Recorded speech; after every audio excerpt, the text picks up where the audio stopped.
नमस्कार दोस्तों। I hope आप सभी लोग ठीक होंगे। आज की इस क्लास में हम लोग RRB NTPC Sunday mock maths का सॉल्यूशन देखेंगे, जहां पर हम लोग मैथ के 30 प्रश्नों का सॉल्यूशन एक बेस्ट अप्रोच के माध्यम से देखेंगे, कैसे कम समय में हम लोग 30 प्रश्नों को आसानी से सॉल्व कर सकें। अगर आप लोगों को मेरा वीडियो पसंद आए तो प्लीज़ वीडियो को लाइक करें और मेरे चैनल को सब्सक्राइब करें। सो देखते हैं पहला प्रश्न। सिंप्लीफिकेशन आप लोग आई थिंक इजीली सॉल्व कर लेंगे। अगला प्रश्न, एक परीक्षा में 35% परीक्षार्थी जीके में फेल हुए और 25% अंग्रेजी में। यदि 10% परीक्षार्थी दोनों में फेल हुए तो कितने प्रतिशत परीक्षार्थी पास हुए। देखते हैं यहाँ से जीके में 35% लोग फेल हुए। जीके में फेल स्टूडेंट कितने? 35%, ठीक है नहीं। और 25% अंग्रेजी में फेल हुए एंड इंग्लिश में फेल कितने? 25%। तो इंग्लिश एंड जीके दोनों को अगर मिला तो कितने फेल हुए? 25 5 30 30 20 3 2 5 और एक 6, 60% लोग दोनों में फेल हुए, दो सब्जेक्ट में फेल हुए। और 10% दोनों में फेल हुए, मतलब इसमें और इसमें दोनों में मिला के 10% फेल हुए, कि दोनों में कॉमन 10% रहे होंगे। 10% लोग दोनों सब्जेक्ट में कॉमन रहे होंगे, जो कि इसमें 8 हमने कर लिया। तो टोटल फेल परसेंट निकालेंगे, फेल परसेंट निकालेंगे यहाँ से, तो 10% यहाँ से माइनस, क्योंकि 10% हमने दोनों में 8 कर लिया, जो कि अलग से दोनों में फेल हुआ दिखा रहा हमको। तो यानी टोटल फेल परसेंट कितना आएगा? 60 माइनस 10, 50%। अगर टोटल फेल परसेंट 50 है तो पास भी 50 हो, क्योंकि अपने आप में किसी क्लास की में स्टूडेंट की संख्या अपने आप में 100% हो गया, उसमें 50% फेल है तो पास कितने होंगे? 50% बचे, तो 50% आंसर। अगला प्रश्न, एक स्कूल प्रातः 9 बजे चालू होता है तथा 11:51 बंद होता है। चार कक्षाएं 5 मिनट के अंतराल पर लगती हैं, प्रत्येक कक्षा की अवधि ज्ञात करें। चार कक्षाएं, पहली कक्षा यहाँ से स्टार्ट हो 5 मिनट के अंतराल पर स्टार्टिंग से, ठीक है। 9 बजे स्टार्ट हो तो दूसरी घंटा यहाँ पे, तीसरा यहाँ पे, चौथा यहाँ पे, ठीक है नहीं। तो टोटल अंतराल कितने हुए? 1 2 3 4 5, 5 गैप में कितने मिनट का प्रत्येक गैप है? 5 मिनट का, यानी 5 × 5 यानी 25 मिनट तो ऐसे ही चले गए। 25 मिनट तो क्लास का टाइम ऐसे गैप में चला गया, यानी 9 बजे यहाँ से स्टार्ट हुआ और 11:51 तक क्लासेस चलनी चाहिए, तो उसमें 25 मिनट तो ऐसे ही चला गया। गैप है, इसको हटा दो, क्योंकि हमें क्लास का अंतराल निकालना, ठीक है नहीं। बचेगा टोटल समय क्लास का कितना? 11 बज के यहाँ से 26 मिनट, यानी 9 बजे से स्टार्ट होकर 11:26 तक कक्षाएं सिर्फ चलती हैं, बाकी एक्स्ट्रा समय हमने हटा दिया। तो ऐसे टोटल टाइम देख लेंगे, 9 से 10 बजे तो 60 मिनट, मिनट में चेंज कर लेंगे कि 10 से 11 बजे फिर से 60 मिनट और बचे 26 मिनट। टोटल टाइम यहाँ से कितना होगा? 60 60 120 यानी 146 मिनट। टोटल 146 मिनट समय है किसका? क्लास इंटरवल का। तो क्लास कितनी? 4, प्रत्येक क्लास का समय आ जाएगा 4 से कट जाते 12 4 9 36, नहीं 39%, सॉरी 39 मिनट प्रत्येक क्लास का इंटरवल आ जाएगा, टाइम पीरियड, ठीक है नहीं। अगला प्रश्न, राम ने 2100 रुपए में एक कारोबार शुरू किया और बाद में कौन है? रहीम 3600 रुपए के साथ उसमें शामिल हो गए। यदि वर्ष के अंत में मुनाफा बराबर बांटा, यानी कि प्रॉफिट जो है इक्वल दोनों का, तो रहीम कितने समय बाद शामिल हुआ? यहाँ पे राम है एंड दूसरे रहीम है, यानी कि राम रहीम दोनों इन्वेस्टमेंट कर रहे हैं। इन्वेस्टमेंट का रेशियो निकालेंगे, राम ने 2100 रुपए और रहीम ने 3600 रुपए, इनका रेशियो निकालो। 3 7 21, 12 3 36, तो इनके इन्वेस्टमेंट का रेशियो 7:12 आ गया। टाइम का रेशियो कितना? 1 साल के अंदर, यानी कि राम ने टोटल 12 महीने के लिए इन्वेस्टमेंट किया और बाद में कौन है? रहीम। रहीम मान लेते 30 समय के लिए इन्वेस्टमेंट किया, तो यहाँ से प्रॉफिट का रेशियो क्या आ जाएगा? 12 × 7, यहाँ पे 12 × T, यानी कि रहीम का प्रॉफिट 12T एंड राम का 12 × 7। क्वेश्चन क्या कह रहा है? दोनों का प्रॉफिट मुनाफा बराबर है, यानी 12 × 7 इज इक्वल टू 12 × T। यहाँ से 12 से 12 T इज इक्वल टू 7, यानी कि रहीम ने 7 महीने के लिए इन्वेस्टमेंट किया, 7 महीने के लिए इन्वेस्टमेंट किया। बताना क्या है? तो रहीम के कितने समय बाद इन्वेस्टमेंट में साझा किया, यानी 7 महीने के निवेश किया, यानी कि 12 महीने के लिए राम, यानी कि 5 महीने के बाद ये आया होगा, तभी तो उसके 7 महीने के लिए साथ रहा। बताना कि कितने महीने के बाद, यानी 5 महीने के बाद आया और 7 महीने तक साथ रहा। अगला प्रश्न, त्रिभुज एबीसी में यदि बीडी और सीडी क्रमशः angle B and angle C को समद्विभाजित करती है, तो angle B D C equal to 135 degree दिया है, then angle B A C की माप ज्ञात करें, ठीक है नहीं। सो हम देखते हैं फिगर बना के। ये कोई त्रिभुज है, क्या नाम है त्रिभुज का? ए बी एंड सी। कोई पॉइंट डी है जो बी एंगल बी और सी को समद्विभाजित करता है। एंगल बी डी सी कितना? 135, एंगल दिया 135 डिग्री। निकालना क्या? इसकी वैल्यू हमें निकालनी, ठीक है नहीं। अगर ये एंगल मान लेते अगर ओ होता है, एंगल पी अगर दिया है तो ये किसके इक्वल होता है? 90 प्लस इस एंगल के, एंगल ए बाई 2 के इक्वल होता है, ठीक है नहीं। तो यहाँ से वैल्यू पुट करेंगे सारी। एंगल पी की वैल्यू कितनी थी? 135 डिग्री। और 90 डिग्री प्लस एंगल हमें फाइंड करना है बटे 2। इधर जाएगा 90, बचेंगे 45, इधर जाएगा 90, तो एंगल ए कितना आ जाएगा, सोल्व करेंगे 90 आ जाएगा, यानी 90 डिग्री आंसर। अगला प्रश्न, सॉरी 800 से लेकर 2000 तक के बीच कितनी संख्या 13 से विभाज्य है। अगर आपसे बोला जाए 1 से 20 तक, सॉरी 1 से 20 तक कितनी संख्या 2 से विभाज्य, तो क्या करेंगे, इसको 2 से डिवाइड करके चेक करेंगे। दो दाम में बीतेने के 10 नंबर, 1 से 20 तक 10 नंबर 2 से डिवाइड है, तो इसे इसमें चेक करते हैं 800 से, क्या करें 800 से 2000 तक कितने नंबर 13 से डिवाइड है। तो यहाँ से चेक करते पहले 1 से 800 तक चेक करेंगे कितने नंबर डिवाइड है, 13 से इसको डिवाइड करके देखो, 13 छंग 78, बचा कितना 2, 13 के 13, 13 2 26, अगर 2 बार 62 बार ले जाएंगे तो 806 आएगा, ठीक है नहीं 806 आएगा। मान लेते हैं यहाँ से 62 बार कट रहा, ठीक है नहीं, इसे 800 में एक बार करेंगे 61 बार कट रहा, ठीक है नहीं, जब 62वीं बार ले जाएंगे तो 806 आ जाएगी, यानी 1 से 800 तक की 61 बार ऐसी संख्या होंगी जो 13 से विभाज्य है, ठीक है नहीं। अब यहाँ से देखते 1 से लगा के 2000 तक देखते हैं, इसको 13 से डिवाइड करेंगे, 13 के 13 बचे कितना 7, 13 पचे 65 कितना था 5, 13 चौको 52 जाता है 13 से 39, ठीक है, यानी कि 153 संख्याएं, 1 से लगा के 153 संख्याएं ऐसी हैं जो 13 से विभाज्य होंगी। निकालना कितना 800 से 2000 तक है, यानी यहाँ से यहाँ तक की सारी संख्या हटा देंगे, कितनी संख्या थी 61, 1 से 800 तक की 61 संख्याएं 13 से डिवाइड हो रही थी, और 1 से 2000 तक की 153, तो हमको निकालना कितनी 800 से 2000, यहाँ 61 संख्याएं हम हटा देंगे, माइनस करेंगे 2 आएगा यहाँ पे 9, यानी कि 800 से 2000 तक की सिर्फ 92 संख्याएं ऐसी जो कि 13 से पूरी तरह डिवाइड होंगी, 92 आंसर, आंसर, ठीक है नहीं। अगला प्रश्न, किसी समूह में विद्यार्थियों की किसी निश्चित संख्या का औसत वजन 72 किलोग्राम था, यदि 78 किलोग्राम के औसत वजन वाले 10 विद्यार्थी समूह को छोड़ देते हैं, ठीक है नहीं, यहाँ देखते हैं यहाँ तक टोटल कक्षा का औसत वजन कितना था 72 था, कितना था 72 था, बट उसमें 78 किलोग्राम औसत वाले स्टूडेंट 10 स्टूडेंट कक्षा को समूह को छोड़ देते हैं।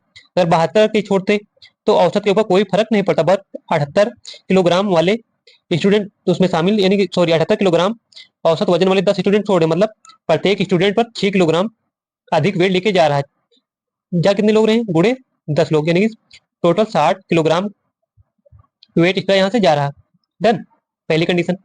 जो आगे पढ़िए, 80 किलोग्राम औसत वजन वाले 4 विद्यार्थी समूह में शामिल हो रहे हैं। अगर 72 किलोग्राम वाले लोग शामिल होते तो औसत के ऊपर कोई फर्क नहीं पड़ता, बट 80 किलोग्राम वाले शामिल होते कितना एक्स्ट्रा आ रहा 72, यानी कि 8 किलोग्राम पर स्टूडेंट एक्स्ट्रा आ रहा। कितने लोग आ रहे हैं 4 स्टूडेंट, 8 32 किलोग्राम यहाँ से टोटल एक्स्ट्रा आ रहा। सॉरी यहाँ पे जा रहा था, ये जाने वाले थे माइनस मान लो, यहाँ पे ये आने वाले, टोटल 32 किलोग्राम का एक्स्ट्रा आ रहा। जा कितना रहा 60 किलोग्राम एक्स्ट्रा जा रहा, तो टोटल अगर निकाले ओवरऑल कितना आ जाएगा 60 जा रहा 32 आ रहा, तो ओवरऑल अभी भी कितना जा रहा है, ओवरऑल फर्क कितना पड़ा 28 का, यानी कि 28 किलोग्राम अभी भी फर्क पड़ रहा है, 28 किलोग्राम का अभी भी फर्क पड़ रहा है। आगे देखिए, समूह में विद्यार्थियों का औसत वजन 0.7 किलोग्राम घट जाता है, ठीक है नहीं, तो प्रारंभ में विद्यार्थियों की संख्या ज्ञात करें। अगर हम इस कंडीशन पे आके अगर मान ले अभी अब स्टूडेंट प्रेजेंट में एक स्टूडेंट है, प्रेजेंट में अभी एक स्टूडेंट है, जाने और आने के बाद, ठीक है नहीं, इनके जाने और आने के बाद बचे हुए स्टूडेंट कितने एक्स हैं, एक स्टूडेंट पर कितना फर्क पड़ रहा है 0.7 का फर्क पड़ रहा है, किसकी वजह से जो ये 28 किलोग्राम का डिफरेंस आया, ठीक है नहीं। बस इसको सॉल्व कर लेंगे, यहाँ से एक्स की वैल्यू निकाल लेंगे, पॉइंट आएंगे नीचे 10 7 चौक 28, यहाँ से एक्स की वैल्यू 10 चौक 40 आ जाए, एक्स की वैल्यू 40, देखिए अब स्टूडेंट एट परसेंट 40 स्टूडेंट अभी भी हैं, बट उसमें से 10 गए एंड 4 आए, तो यहाँ से फर्क कितना पड़ा, यानी कि 6 का। ये पहले और 6 और एक्स्ट्रा इससे रहे होंगे, यानी पहले बताना कितनी संख्या थी, यानी कि पहले 46 स्टूडेंट रहे होंगे, 46 स्टूडेंट आंसर। अगला प्रश्न, यदि tan theta equal to 2√3 sin theta, then इसकी वैल्यू हमें निकालनी है। गिवन क्या हमें tan को चेंज कर लो साइन अपॉन कॉस में साइन थीटा बटे cos theta is equal to क्या है 2√3 साइन थीटा, ये हमें गिवन है, जो साइन से साइन गया, तो कॉस थीटा की वैल्यू कितनी आ जाएगी, ये उधर जाएगा इधर आए, कॉस थीटा इक्वल टू 3 बटे 2√3, जब इसको सोल्व करेंगे उसको 3 इंटू √3 लिख सकते हैं, 3 से 3 गया, तो कॉस थीटा की वैल्यू कितनी आ गई √3/2। कॉस में √3/2 किसकी वैल्यू होती है, कॉस 30 की वैल्यू होती है, ठीक है, ये cos theta is equal to cos 30 की वैल्यू है, कॉस 30 डिग्री की वैल्यू, कॉस से कॉस गया, थीटा की वैल्यू कितनी आ गई 30 डिग्री, यहाँ से लोग थीटा की वैल्यू फाइंड कर लिए, ठीक है नहीं, तो वैल्यू सभी पुट कर देंगे, याद रखें थीटा कितना आएगा, theta equal to 30 degree. Done, अब इसमें वैल्यू पुट कर दो, कॉजेक स्क्वायर 2 थीटा यानी 30 60 प्लस कॉट स्क्वायर 2 यानी कि 30 60 बटे sine square theta sine square theta कितना 30 प्लस टेन स्क्वायर 2 थीटा मतलब 30 में 60। तो सारी वैल्यू पुट कर देंगे यहाँ से। कॉस 60 की वैल्यू यानी कि साइन 60 का उल्टा, साइन 60 क्या होता √3/2, तो इसकी वजह 2/√3, 2/√3 का स्क्वायर प्लस कॉट 60 की वैल्यू, इसकी वैल्यू 1/√3, 1/√3 का स्क्वायर बटे साइन 30 की वैल्यू कितनी होती है 1/2 यानी 1/2 का स्क्वायर डायरेक्टली 1/4 प्लस टेन 60 की वैल्यू √3 इसका स्क्वायर का √3 का स्क्वायर 3। ठीक है ना, इसको सॉल्व कर लो। 2 दूनी 4/3 प्लस 1/3, 4×3 12 और 1 13/4, 13/4 ऊपर 4 1 5/3 एंड 13/4 कितना आ जाएगा 13 39/20 यानी 20/39 आंसर। कौन सा ऑप्शन है? Option C is correct, option C is correct. अगला प्रश्न, 1 रुपए में 40 पिन बेचकर एक दुकानदार को 25% का घाटा होता है, तो 20% का मुनाफा प्राप्त करने के लिए वस्तु को फर्स्ट 1 रुपए में कितने पिन बेचना चाहिए? 25% का घाटा मतलब दोनों एचपी का रेशियो देख लेते हैं, फर्स्ट का रेशियो एंड सेकंड का रेशियो, दोनों एचपी का। अगर 25% की घाटा तो मतलब 75% पर कोई राशि को सॉरी उस वस्तु को 75% पर बेचता होगा, और 20% का मुनाफा चाहिए मतलब वह वस्तु को 120% पर बेचना चाहिए उसको। दोनों का रेशियो ले लेंगे। ठीक है नहीं, 5 से काटो, 15 से काटो, 15×5 = 75, 15 × 120 यानी 5:8। एसपी का रेशियो कितना है 5:8। तो यहाँ से आर्टिकल का रेशियो क्या हो जाएगा इसके उल्टा। अगर 75% यानी कि 25% की हानि पर बेच रहा है तो यानी कि 5 रुपए में वो 8 वस्तुएं बेच रहा है, और अगर 20% के प्रॉफिट में बेचें तो 8 रुपए में 5 वस्तु उसको बेचनी चाहिए। तो एक्चुअल में दिए कितना 25% घाटे पे 40 पिन बेचता है, नहीं 8 यूनिट की वैल्यू कितनी 40, नहीं 8 आर्टिकल यूनिट की वैल्यू 40, तो एक की 8×5 = 40। निकालना है 20% प्रॉफिट मतलब 20% प्रॉफिट 5 आर्टिकल उसको बेचना चाहिए। एक्चुअल में एक यूनिट की वैल्यू 5, 5 यूनिट की 5×5 = 25 यानी 25 पिन उसको बेचनी चाहिए किसमें 120% का अगर मुनाफा वह चाहता है तो। अगला प्रश्न, एक दूध वाले के पास 2 कंटेनर, पहले कंटेनर में 25% जल तथा शेष दूध है। 25% की फ्रैक्शन 1/4, अगर टोटल कैपेसिटी 4 है तो उसमें से 25% जल यानी कि वाटर कितना 1, वाटर कितना 1 है, तो मिल कितना होगा टोटल 4 तो उसमें 1/3, मिल कितना 3 का रेशियो कितना 1:3। आगे देखो, दूसरे कंटेनर में 50% जल है, इसकी फ्रैक्शन 1/2, टोटल पार्ट 2 है तो उसमें 1 जल है यानी कि 1 वाटर है, एक ही मिल्क है, तथा 50% दूध। ठीक है, 1:1 के अनुपात में प्रत्येक कंटेनर में वह कितना दूध मिला है कि पानी और दूध का अनुपात दोनों किस अनुपात में मिक्सचर किया जाए कि पानी और दूध का अनुपात कितना आ जाए 3:5। ठीक है नहीं, क्या मिलाया जा रहा है कंटेनर में कितना दूध मिला, दूध मिलाया जा रहा मतलब पानी दोनों में सेम होगा, यहाँ भी सेम आ रहा। ठीक है नहीं, तो यहाँ से देखें 3, यहाँ से 4 यूनिट आ रहा, दोनों अगर मिलाएंगे तो यहाँ से 1 और 1 2, तो इसमें बताना। और अब इसमें कितना दूध और पानी मिलाएं ताकि अनुपात इतना हो जाए। तो आपको अगर यहाँ से दिख रहा हो तो यहाँ से 4, एक यहाँ से 1 यूनिट यहाँ से कुछ मिलाएं और 1 यूनिट यहाँ से मिलाएं, लेकिन दूध और पानी जो भी मिलेगा दोनों सेम मिलेगा, दूध और पानी दोनों सेम मिलेगा। तो देखते हैं कौन से ऑप्शन में सेम है। यहाँ 6 और 6, 6 लीटर दूध और 6 लीटर पानी, ये ऑप्शन हो सकता है दोनों में सेम। ये गलत, ये गलत, ये गलत, पहला ऑप्शन इज करेक्ट। इसमें मुझे थोड़ा डाउट लग रहा है, इसको आप लोग अच्छे से देख लेना, शायद ऑप्शन तो सही है बट शायद तरीका थोड़ा गलत है, तो आप लोग उसको देख लेना। अगला प्रश्न, एक मीनार की ऊंचाई 300 मीटर है, जब उसकी चोटी से दूसरे मीनार की चोटी पर देखा जाता है तो उन्नयन कोण 60 डिग्री हो का होता है। ये एक मीनार, कोई एक बड़ी मीनार होगी और एक कोई छोटी मीनार होगी। अगर जब उसकी चोटी से दूसरे मीनार की चोटी को देखा जाता, एक मीनार जिसको 300 मीटर, जब उसकी ऊंचाई से दूसरी मीनार की चोटी को देखा जाता है, यहाँ से इसको देखा जाता 300 मीटर है, सॉरी सॉरी बड़ी मीनार है, 1 मिनट, क्योंकि ऑप्शन सारे छोटे तो छोटी मीनार में फाइंड करना, बड़ी की वैल्यू में दी 300 मीटर। एक मीनार जिसको 300 मीटर, जब उसकी चोटी से दूसरे मीनार की चोटी को देखा जाता है, यहाँ से इसकी चोटी से जब इसको देखा जाता तो उन्नयन कोण 60 डिग्री का होता है। तो एंगल कितना 60 डिग्री, 60 डिग्री। दोनों मीनारों के आधार के मध्य की दूरी 120 यानी कि ये दूरी 120 मीटर है, ये दूरी 120, तो ये भी एक दूरी 120। ठीक है नहीं, तो छोटे मीनार की ऊंचाई में निकालनी, डन, ये ऊंचाई हमें फाइंड करनी। अगर ये ऊंचाई मान लेते एक्स है, अगर ये ऊंचाई इतनी यहाँ से यहाँ तक एक्स है, ठीक है नहीं, तो ये कितनी हो जाएगी इतनी 300 माइनस एक्स, 300 माइनस एक्स, इसमें tan 60 डिग्री लगाते हैं, tan 60 degree is equal to लम कितना 300 माइनस एक्स, 300 माइनस एक्स बटे आधार कितना 120, tan 60 की वैल्यू √3, इधर जाएगा तो 120 √3 is equal to 300 minus X. ठीक है नहीं, तो यहाँ इसको इधर लाएंगे तो x प्लस का हो जाएगा, x इधर जाएगा 300 माइनस 120, √3 की वैल्यू 1.7, 300 माइनस 17 पॉइंट आएंगे, जीरो कट जाएगा, 17 में 34, 17 की 17, 3 21, 214, 300 में 214 गए मुझे 6, में 73 होती, जो भी ऑप्शन होगी इससे थोड़ा बड़ा होगा, जो भी ऑप्शन हम वैल्यू लाएंगे उससे थोड़ी बड़ी वैल्यू होगी, तो यहाँ से 86 आएगी। ठीक है, तो वो दोनों करीब करीब है, तो 1 मिनट मल्टीप्लाई कर लेते हैं। तो यहाँ से 300 माइनस 20 यहाँ पहुंच जाएगा, पॉइंट हट के यहाँ पहुंच जाएगा। ठीक है नहीं, सोल्व करते बात 36 का 6 बसते 84 3 87, 12 के 12 8 20। ठीक है, 207.6 माइनस करेंगे कितना आएगा, 10 में से 6 के 4 बचे, और 9 में से 7 के 2.2 बचे, और यहाँ पे बचा 9, 2 में से 2 यानी 92.4। Option C is correct. अगला प्रश्न, 4 की पावर 6 गुणे 10 की पावर, सॉरी 15 की पावर 10 के गुणनफल में कितने शून्य होंगे, लास्ट में कितने शून्य होंगे, शून्य कब बचे जब 2 और 5, या किसी लास्ट के अंक में 2 हो और लास्ट में 5 हो, दोनों के मल्टीपल से ही हमें लास्ट में 0 प्राप्त होते हैं। यानी कि जितने, इसको 4 की पावर 6 गुणे 15 की पावर 10, तो इसको 2 की पावर 2 की पावर 6 लिख सकते हैं, जी हाँ। इसको 3 गुणे 5 की पावर 10 लिख सकते हैं, जी हाँ। 2 की पावर 12 गुणे 3 की पावर 10 और 5 की पावर 10, जो भी 0 बनेंगे 2 से बनेंगे और 5 से बनेंगे। तो यहाँ से मिनिमम पावर देखते हैं, मिनिमम पावर कितने, मिनिमम 5 है, यानी कि जितने 5 हो उतने ही, 2 हो तो उतने ही 0 बते, तो यहाँ से मिनिमम पावर कितनी 10 है, तो यानी कि 10 0 लास्ट में बनेंगे, क्योंकि यहाँ पे 12। ठीक है, अगला प्रश्न, एक तार 33 सेंटीमीटर भुजा वाले वर्ग के आकार का है, तार को वृत्त बनाने के लिए ढाला जाता है, तो वृत्त की त्रिज्या ज्ञात करें।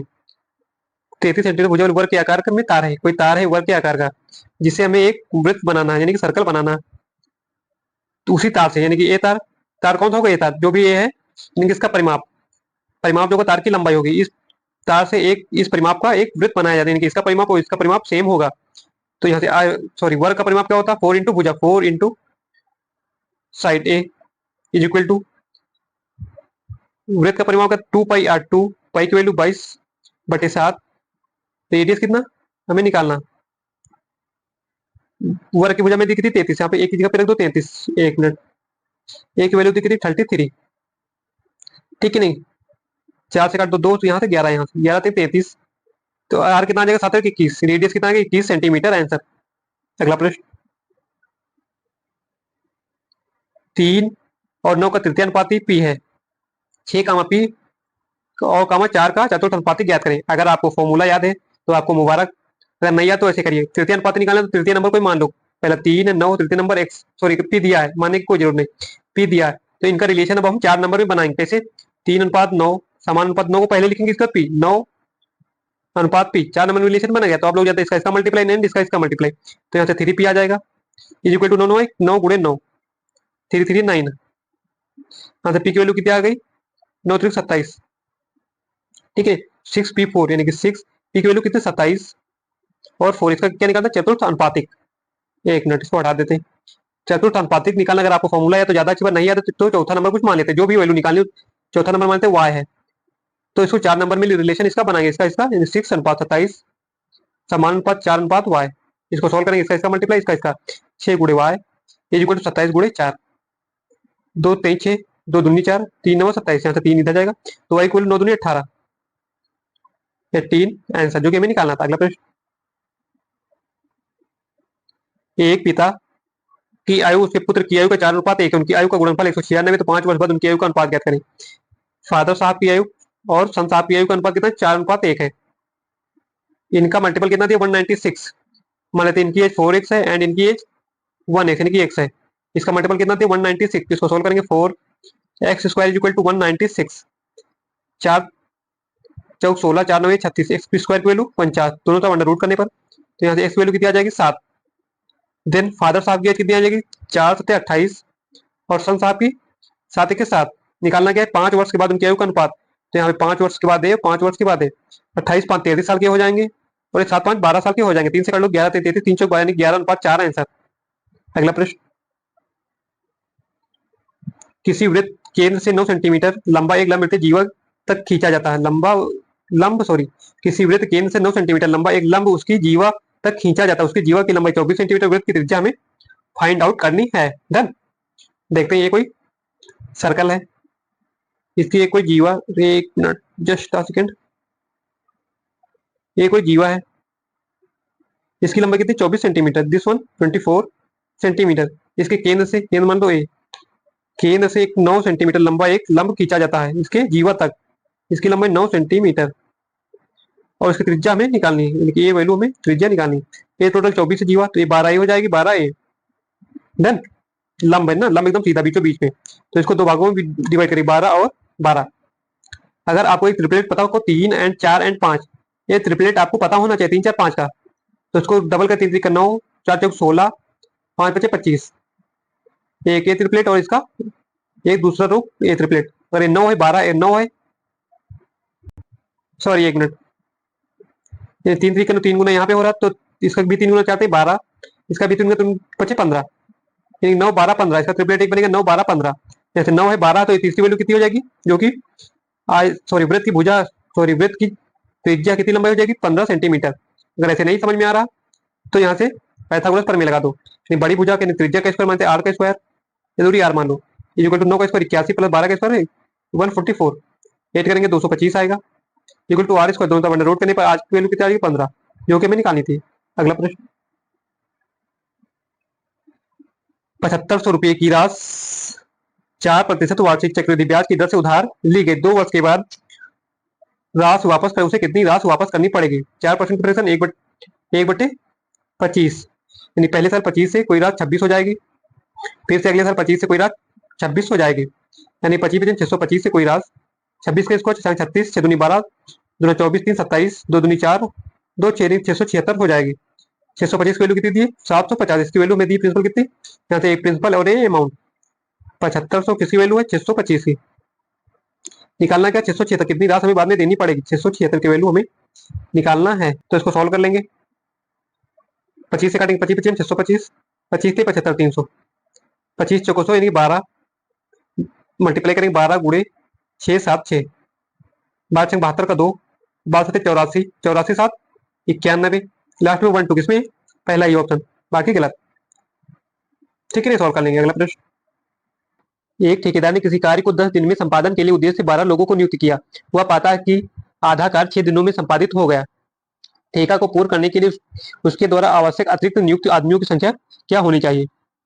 टोटल 10 दिन का काम था, इसके लिए 12 लोग रखे गए, 6 दिनों तक काम किया, आधा काम हो गया, अगर W काम था उसका W/2 काम हो गया, इसका आधा काम W/2, इसका आधा काम हो गया, बचा कितना, इसका आधा ही काम बचा, W/2 ही बचा, ठीक है नहीं, इज इक्वल टू, और कितने अधिक आदमी नियुक्त किए, पहले 12 थे माने थे, एम आदमी एम मेन और नियुक्त किए जाए ताकि काम 10 दिन में कंप्लीट, 6 दिनों का काम हो गया, बचा काम कितना 4 दिन में कंप्लीट करने के लिए एम अतिरिक्त लेबर हमने ऐड किए, कितना काम बचा W/2, W/2 से W/2 गए, 4 3 12, इधर आगे 6 18 is equal to 12 plus M, यहाँ से मेन की वैल्यू कितनी आ जाएगी 6, यानी 6 अतिरिक्त लेबर हमें ऐड करने की आवश्यकता है। अगला प्रश्न, यदि धन पूर्णांक n को 7 से विभाजित किया जाता तो शेषफल 2 प्राप्त होता है, विकल्पों में से किस संख्या में 7 से विभाजित करने पर शेषफल 0 प्राप्त होगा। अगर n को 7 से डिवाइड किया तो रिमाइंडर कितना बचा 2, अगर 7 से पूरी तरह डिवाइड होना हो तो इसमें कितना का 8 होना चाहिए था, 5 8 होना चाहिए था, 5 8 होता तो यहाँ पे 7 हो जाता, 2 रिमाइंडर बचे उसमें 5 अगर और एक्स्ट्रा होता तो पूरी तरह 7 से डिवाइड हो जाता। अगर इसको डिवाइड करना है 7 से तो यानी कि n+5 होना चाहिए, n+5 होना चाहिए ताकि 7 से डिवाइड हो जाए, इसको डिवाइड करेंगे तो 2 रिमाइंडर बचेगा, यहाँ से 5 ले लेगा तो 5 2 7 हो जाए, 7 से एक बार में कट जाएगी, n+5 होना चाहिए वो नंबर। अगला प्रश्न, ABC एंड QPR आपस में समरूप है, देन दोनों के एरिया का अनुपात 4:9 दिया, AC बराबर 12 AB बराबर 18, तो BC इक्वल टू 10 × PR की लंबाई ज्ञात करें, ठीक है नहीं, ये कोई त्रिभुज है पहला एंड एक कोई त्रिभुज है दूसरा, दोनों आपस में समरूप हैं, AB एंड C, यहाँ से QP एंड R, ठीक है नहीं, यहाँ से AB AC की लंबाई 12 centimetre, AB 18 centimetre and BC 10 centimetre, तो निकालना क्या PR, ये लंबाई में निकालना। अगर दो त्रिभुज समरूप हैं तो इनकी एरिया का अनुपात 4/9, एरिया का अनुपात इक्वल होगा किन्हीं दो संगत भुजाओं के अनुपात के स्क्वायर के। अगर हम निकालेंगे सिर्फ PR निकालें तो इसकी संगत भुजा का अनुपात B एंड C होगा, और ऊपर ABC लिखा तो ABC वाली भुजा ऊपर रखेंगे, यानी कि BC/PR का होल ऑफ स्क्वायर, दोनों तरफ अगर अंडर रूट कर दे इधर भी एंड इधर भी, तो इधर स्क्वायर से पावर चली जाएगी, इधर बचेगा 2/3 बचेगा, इज इक्वल टू BC की वैल्यू कितनी 10, PR हमें निकालनी है, दो पंची 10 यानी 5 15 पी आर कितना आ जाएगा, P R equal to 15 centimetre answer. अगला प्रश्न, 7x² plus 2 equal to 11x के मूल हैं तो 1 अपन अल्फा 1 अपन बीटा का मान ज्ञात करें, यानी कि अल्फा बीटा समीकरण के मूल है तो 1 अपन अल्फा प्लस 1 अपन बीटा ज्ञात करना है, 1 अपन अल्फा प्लस 1 अपन बीटा में फाइंड करना। तो इसको सोल्व करेंगे तो यानी कि अल्फा प्लस बीटा बटे अल्फा इंटू बीटा आएगा, जो कि हमें निकालना इधर इधर नीचे, ठीक है नहीं, इसको हमें निकालना। समीकरण के दिया 7x² plus 2 is equal to 11x, 11x इधर लाएंगे 7x² minus 11x plus 2 is equal to 0। अब इसके मूल निकालेंगे, अल्फा प्लस बीटा क्या होता है बी बाई ए, माइनस का बी बाई ए, यहाँ से पहले से ही माइनस है, माइनस माइनस प्लस बी की वैल्यू 11, ए की value 7 and alpha into beta क्या था सी बाई ए, सी कितना 2, आई होप ये सब आप लोग जानते हो, ए कितना 7, तो यहाँ से वैल्यू पुट करेंगे 11/7, अल्फा प्लस बीटा की वैल्यू आई बटे अल्फा इंटू बीटा 2/7, इसका इसका एंड इसका इसका 7 से 7 गया, 11/2 आंसर, 11/2 आंसर। अगला प्रश्न, एक दुकानदार ने किसी वस्तु का मूल उसके क्रय मूल्य से 20% अधिक अंकित किया। अगर वस्तु का सीपी इसकी फ्रैक्शन 1/5, अगर सीपी 5 है तो उस पर 1 अधिक अंकित किया, एमपी कितना 5 और 1 6, यह तो 312 रुपए की बिल पर 31.20 की छूट देता है, छूट हमेशा एमपी पर दी जाती है, उसका मूल कितना 312, यहाँ से कितना 6, यानी कि 312 किसकी वैल्यू है 6 यूनिट की, तो यहाँ से सीपी निकालें 5 यूनिट की वैल्यू, 6 पंचे 30 बचा 1 6 दूनी 12, 52 गुणे 5 5 दूनी 10, यहाँ से सीपी कितना आ जाएगा 5 दूनी 10 5 पचे 25 और 1 26 260, यानी 312 क्या था एमपी, 312 में से 31.20 की छूट दी जा रही, 31.20 की छूट, तो यहाँ से सीपी निकाल लें, सॉरी एसपी निकाल लेंगे, माइनस करेंगे यहाँ से पॉइंट लगाए 2 जीरो, कह लिए 100 में से 20 गया 80, पॉइंट 1 में से गया 0, 31 में 3 गया 28, यानी कि 280.80 रुपए में वस्तु को बेचता, 260 की चीज 280.80 रुपए में बेचता है, जैसे प्रॉफिट कितना होगा 20 रुपये 80 पैसे का, इस पे सीपी पर, सीपी कितना 260, तो 100 पे कितना पॉइंट से 2 जीरो गए, ठीक है, तो यहाँ से जीरो से एक जीरो गया, 4 से कटेगा नहीं, 2 से काट लो 13 दूना 26, 2 दाम में भी 2 चौको 8, 104/13, 13 के 104, आई थिंक कुछ मिस्टेक हुआ है इसमें, 81 आंसर आना चाहिए था, सॉरी सॉरी सॉरी 8% आ तो रहा, 8% यहाँ से आंसर आ रहा, 8% आंसर, ऑप्शन दिया 8% आंसर, सॉरी सॉरी। अगला प्रश्न, एक ठोस धात्विक लंब बेलन का व्यास 32 सेंटीमीटर और ऊंचाई 9 सेंटीमीटर से पिघलाकर ठोस गोला बनाया जा रहा है, तो गोले की त्रिज्या ज्ञात करें। अगर किसी बेलन से गोला बनाया जा रहा है तो इसका वैल्यूम एंड इसका वैल्यूम सेम होगा, लंब बेलन का वैल्यूम क्या था pi R square H is equal to, गोले का वैल्यूम क्या था 4/3 पाई आर क्यूब, यहाँ पे सारी वैल्यू पुट करेंगे, पाई से पाई गया, यहाँ बेलन की त्रिज्या कितनी, व्यास कितना 32, तो त्रिज्या 16, 16 गुणे 16, हाइट कितनी 9 इज इक्वल टू 4/3, तो रेडियस हमें निकालनी इंटू आर क्यूब, ठीक है नहीं, 4 चौक 16, तो इसको 16 चौको 64 गुणे 9, इधर जगह 3 गुणे 3 इक्वल टू आर क्यूब, दोनों तरफ क्यूब रूट कर दो, तो क्यूब रूट से ये गया, इधर करेंगे क्यूब रूट, तो 4 चौक 16 चौको 64, 4 बाहर आएगा, 3 त्रिकोण 27, यहाँ से 3 बाहर आएगा इक्वल टू आर, यहाँ से रेडियस कितने चाहते हैं 12। अगला प्रश्न, बस इसमें कैलकुलेशन है, आप लोग सॉल्व कर लेना। अगला प्रश्न, यदि एक राशि 2 वर्षों में 756 रुपये, 3.5 वर्ष में 873 रुपये हो जाती तो साधारण ब्याज की सालाना दर ज्ञात करें। आपको पता होना चाहिए कि प्रत्येक साल का एसआई सेम होता है, यहाँ कोई प्रिंसिपल ला होगा 2 साल में, 2 ईयर में कोई राशि 756 हो जा रही, और 3.5 यानी कि 2 साल यहाँ से हो गए, बचे कितने 1.5 ईयर में कितनी 873, तो यहाँ से कितना ब्याज मिल रहा है 873 माइनस 756, 1.5 साल का ब्याज यहाँ से आ जाएगा कितना 13 में से 7 6 के 7 बचे, 1 बचे, यहाँ पे 117, तो यहाँ से 1 ईयर का ब्याज निकालेंगे, Y 1 year is equal to 117/100, sorry point आएंगे ऊपर 0 बढ़ा लेंगे, 15 से काटेंगे, 15 7 105, कितने बचे बचे कितने 12, 15 120, जो 1 ईयर का इंटरेस्ट कितना आएगा 78, डन। तो यहाँ से 2 साल का इंटरेस्ट कितना है 1 साल का 78, तो 2 साल का इसका 2 गुना गुणे 2, 2 8 16, 2 7 14 और 1 15, यानी कि 156, 2 साल का ब्याज 156, तो यहाँ से प्रिंसिपल निकालेंगे 756 माइनस 156 यानी कि 700, प्रिंसिपल कितना आएगा 7 सॉरी 600 आएगा, 600 में 156 का ब्याज तभी तो 756, तो प्रिंसिपल कितना 600, तो यहाँ से ब्याज की दर निकालेंगे 78 का ब्याज इस पे 600 पे, तो 100 पे कितना ब्याज हमेशा प्रिंसिपल पहुंचता है, तो 600 पे 0 से 0 गया, 6 के 6 बचे कितना 1 6 कटा 13% आंसर, 13% आंसर। अगला प्रश्न, एक रेलगाड़ी टेलीग्राफ के एक खंभे को 200 और 264 मीटर लंबे एक पुल को क्रमशः 8 सेकंड और 20 सेकंड में पार करती है, तो रेलगाड़ी की गति कितनी है?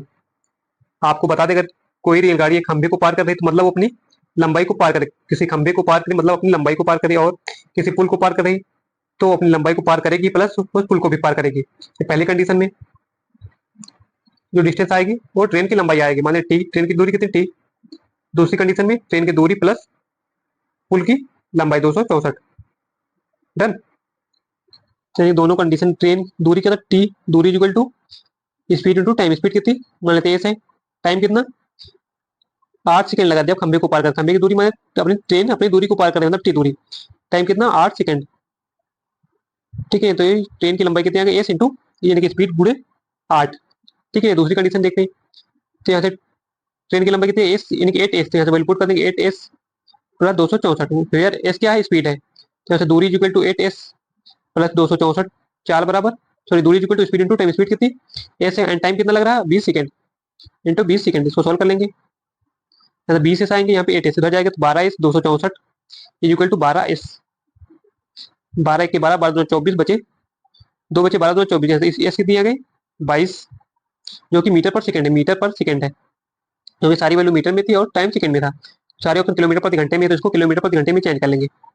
जस्ट अ मिनट, यानी कि इसको 5 यानी कि 18/5 से मल्टीप्लाई, यानी स्पीड कितनी आ जाएगी 22 इंटू 18/5, 18 में 36 और 3 39/5, सॉल्व कर लेंगे, 5 7 35 बचा 4, 5 9 45, 5 दूनी 10 यानी 79.2 किलोमीटर प्रति घंटे आंसर। अगला प्रश्न,